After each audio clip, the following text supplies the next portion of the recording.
Hi everybody, Radical Russ. More coverage of the American Spirits Rise and Fall of Prohibition exhibit here at the Minnesota History Museum, And we're at the section now, which is where the Crusade for Temperance begins. Reverend Billy Sunday, 1916, I will fight liquor sellers till hell freezes over. Then I'll buy a pair of skates and fight them on the ice. 1873 is about when temperance started taking off. Eliza Thompson in Hillsboro, Ohio, led a group of women to each of the town's saloons, knelt outside in the snow, and prayed. Within days, 9 of Hillsboro's 13 drinking places had closed their doors. And it was women who were fighting this, and we mentioned how the 16th Amendment, the passage of income taxes, made it possible for them to even consider prohibition. The government can even consider prohibition, because before the 16th Amendment, we were so dependent on taxation of alcohol. So the 16th Amendment provided the monetary way that we could embrace prohibition. The women's right to vote helped a lot as far as getting the political means. This is the Women's Christian Temperance Union. And in 1869, Wyoming became the first state to allow women to vote, and women were very much in favor of prohibition at this time, and their new ability to vote in many states helped to get prohibition passed. Here's the Mother Thompson's Crusade photo, circa 1873. The women kneeling and praying out front of the saloon. Some of the banners from the Women's Christian Temperance Union: join the crusade, hold a banner, try on a sash, take up the cause. Temperance movement and a woman's suffragette. Now, up until this time, though, America had really developed quite a drinking habit. Here's a film from 1899, a Western saloon scene. This is from a Thomas Edison early movie from 1899, like I mentioned. And again, the axe was a big symbol, the hatchet. The early 1900s, Busch, Pabst, Miller, and Coors had innovated brewing and led to the saloon scene taking off in America.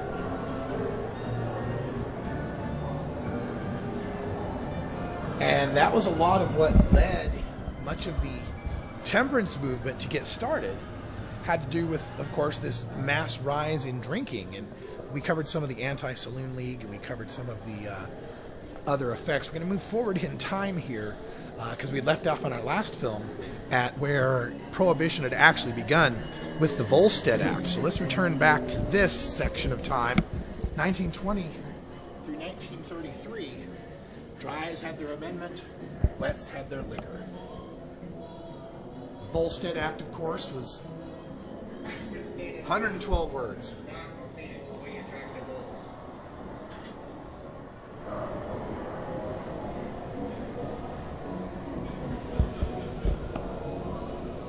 There was all sorts of legal loopholes in the Volstead Act. 3 key exceptions. Households could preserve fruit through fermentation for family use. So basically you could ferment ciders. Sacramental wine was permitted for Catholics to use in other faiths who required wine, so you could get your religious wine. And physicians, dentists, and veterinarians even could prescribe medicinal alcohol. Legal loopholes of the Volstead Act were soon turned into a robust and lucrative channel for illegally distributing alcohol.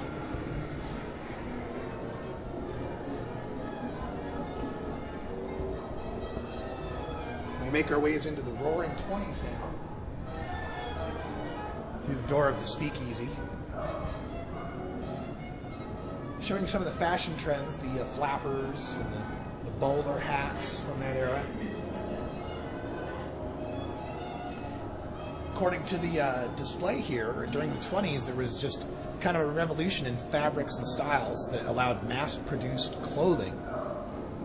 And this was one of the first, 1920, one of the first generational changes where we notice a youth movement in this country. Women with their bobbed hair and short hemlines, casual sportswear for men.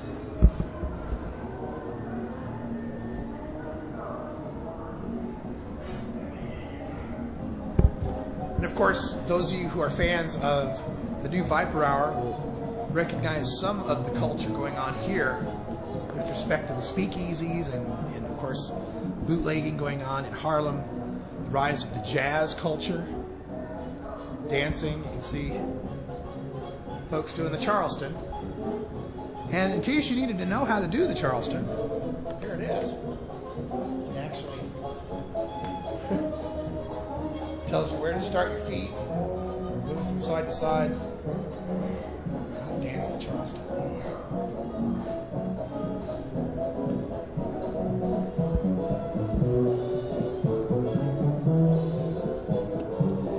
This display is talking about the rise of black and tans, which was an idea, integrated nightclubs that started in the 20s, sparked by jazz and illegal liquor. So the African American magazine The Messenger said the black and tan was where we see white and colored people mix freely and was America's most democratic institution. Places like the Cotton Club, folks like Duke Ellington playing at the Cotton Club there.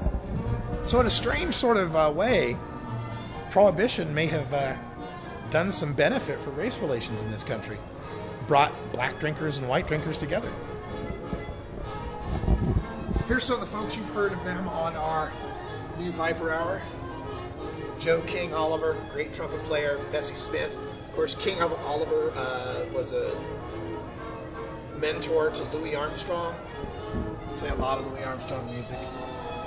But this was your typical speakeasy. We got some 1920s slang. A jelly bean is a flapper's boyfriend. Zozzled is drunk. That's interesting.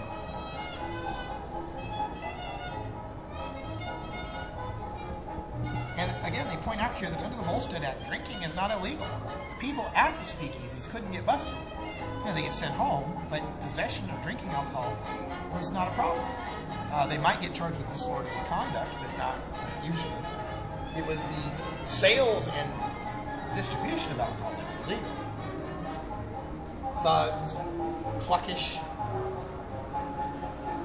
how to stay open, bribe the police officers, guy the building next door to stash your liquor. Search warrants rarely include adjoining buildings. Stay nimble. Here we have your speakeasy bar, the golden age of the cocktail.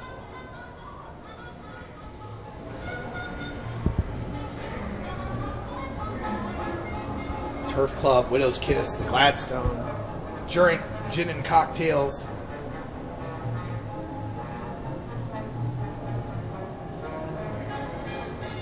Yeah, during Prohibition, because, you know, some of the liquor wasn't very reputable, that's where a lot of our, you know, frou-frou kind of drinks came about, trying to mask the taste of bad gin.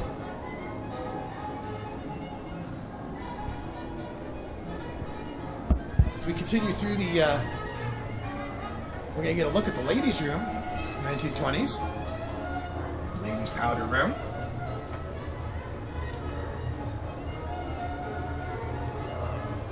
Powder room, because for the first time in American history, men and women were drinking together in public. They had to have some place for the women to do their thing. Powder your nose.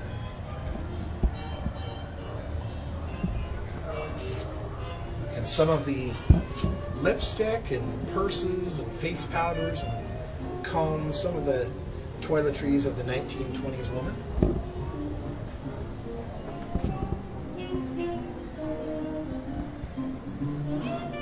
An amazing display that we have here.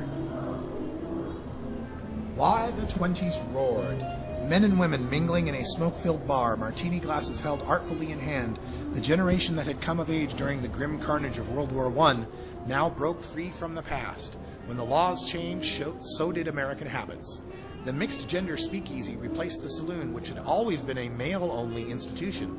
Once women entered the speakeasies, dance music soon followed. Sexual relations, long taboo as a subject of conversation, became a subject considered appropriate for discussion in newspapers and magazines. Conservative manners had been replaced by what some saw as a liberating freedom. Young women rejected the norms of their mothers, and young men welcomed the opposite sex in a way their fathers probably wouldn't have dared. That freedom made the 20s roar. Now we get to one of the Prohibition-era stills. Homemade hooch, from hard cider to moonshine.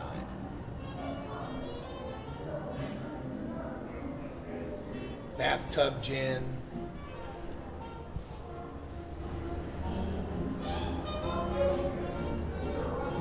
There you go.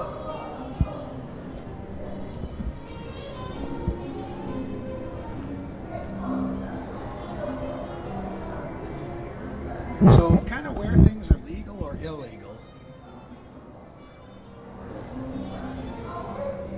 Grape bricks. These are I love these. The grape brick. Solid blocks of grape juice concentrate sold during Prohibition. All you had to do is add water to them. But the instructions warned not to add yeast or sugar or leave it in a dark place for too long because it might ferment and turn into wine. Which is, of course, why people were buying it. There are so many exceptions. Sacramental wine, industrial alcohol, for everything from aftershave lotion to explosives. Those were legal. And, of course, Canadian liquor making its way. There's a fifth of bootleg whiskey, 1930. Old Jordans. No beer during Prohibition, of course. There was medicinal alcohol. Here's some medicinal alcohol for you.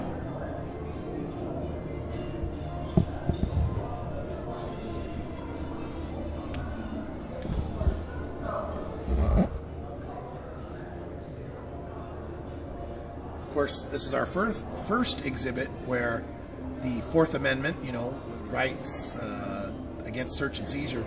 Of course, Prohibition back then had a drastic effect on it, and it's having an effect today. Olmsted versus the United States, 1928, one of the first case to set some of the laws having to do with wiretapping under the Fourth Amendment, and that's the kind of phone they were wiretapping.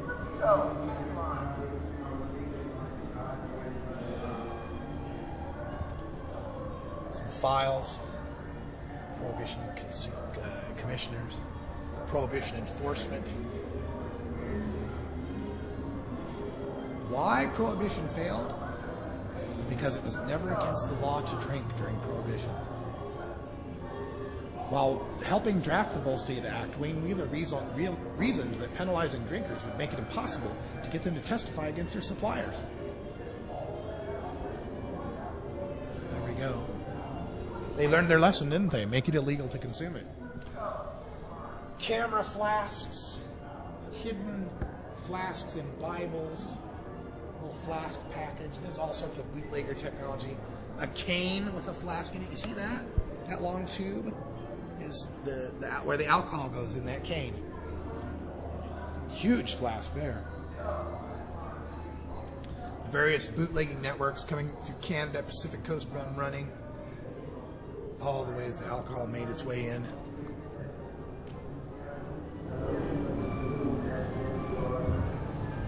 Prohibition agents. There's Eliot Ness's oath of office. Eliot Ness, right? The Untouchables. A Prohibition enforcement badge. Justice, the Treasury Department, the Bureau of Internal Revenue. Various state governments involved in Prohibition, just like now. Here's some film of Prohibition agents actually working. Today, it's them pulling up weeds. Streets flow with beer as police raid garage hangout. Just dumping beer into the gutters.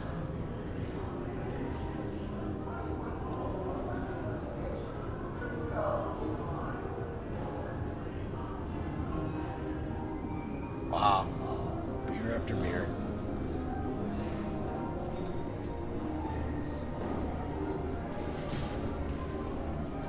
I have an interactive game here for you can try to stop the bootleggers from shipping in their alcohol. The rise of organized crime, the St. Valentine's Day Massacre.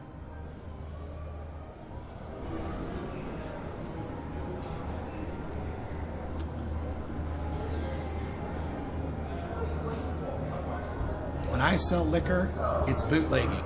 When my patrons serve it on a silver tray on Lakeshore Drive, it's hospitality. Al Capone. There's the Thompson machine gun, the submachine gun.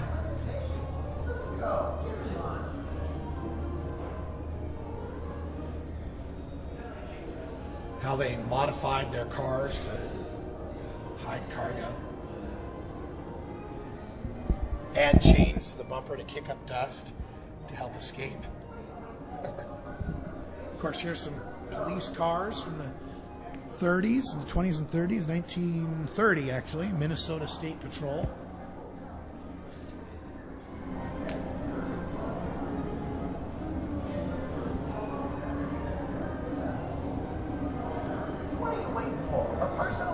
Some of the gangsters, Meyer Lansky, Al Capone, Lucky Luciano. What are you, some cheeky bum? Hey, punk, stand still and look pretty for the camera.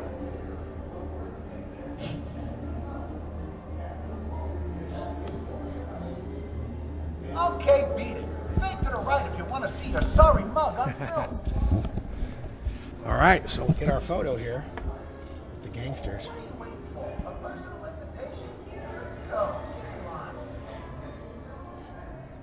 So we'll email this to ourselves here.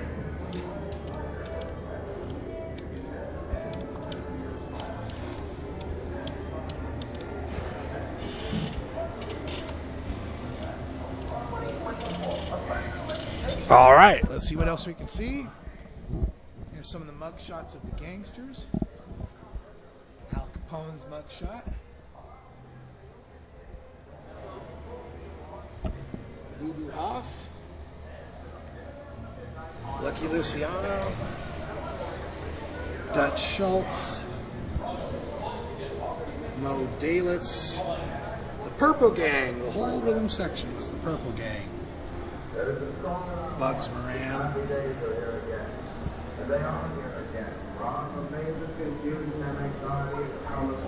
Then from 1929 to 1933, the fight to repeal the 18th Amendment. Of course, Pauline Sabin and the women of the Women's Organization for National Prohibition Reform had a lot to do with that. And as we come to the end, the 21st Amendment, repeal.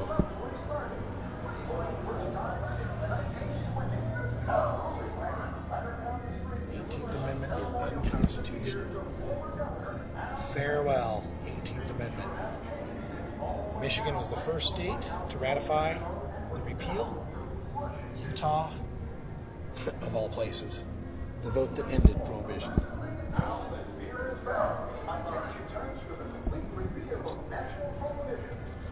State conventions are assembling to vote on the 21st Amendment to end the national drought completely. And this week, Michigan became the first to vote for repeal. Many tribes have simply thrown in the towel. Here's John D. Rockefeller Jr., a third-generation teetotaler.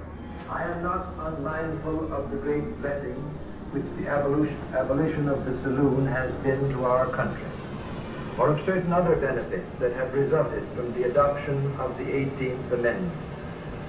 It is my profound conviction, however, that these benefits, important and far-reaching as they are more than outweighed by the evils that have developed and flourished since its adoption. Momentum sure seems to be on the side of the West, but are there 35 more states that will go yet? It's my favorite quote of Prohibition. There is as much chance of repealing the 18th Amendment as there is for a hummingbird to fly to the planet Mars with the Washington Monument tied to its tail.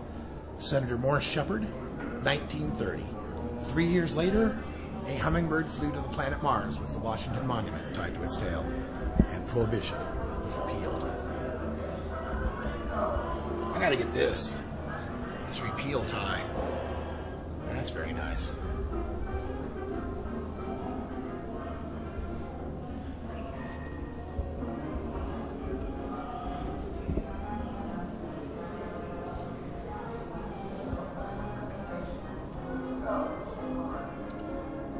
One thing you can say about Prohibition, according to this, is that per capita drinking went down 70% the first few years of Prohibition, and even after the repeal of Prohibition, Americans' per capita alcohol consumption did not return to pre-Prohibition levels until 1973.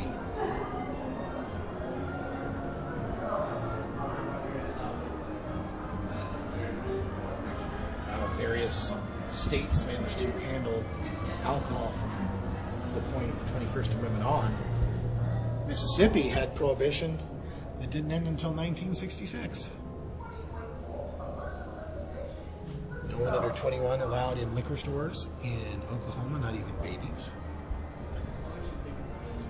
Women were prevented from being bartenders in Wyoming until 1969.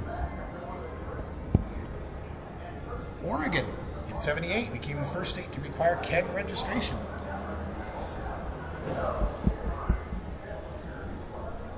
And there you have it, folks. The rise and fall of Prohibition, designed and created by the National Constitution Center. Thank you guys for putting this together. And again, thanks to Minnesota Normal for having us out here to see this amazing display here at the Minnesota History Museum. I hope you enjoyed it. I'm Radical Russ. Until next time, take care of each other, tokers.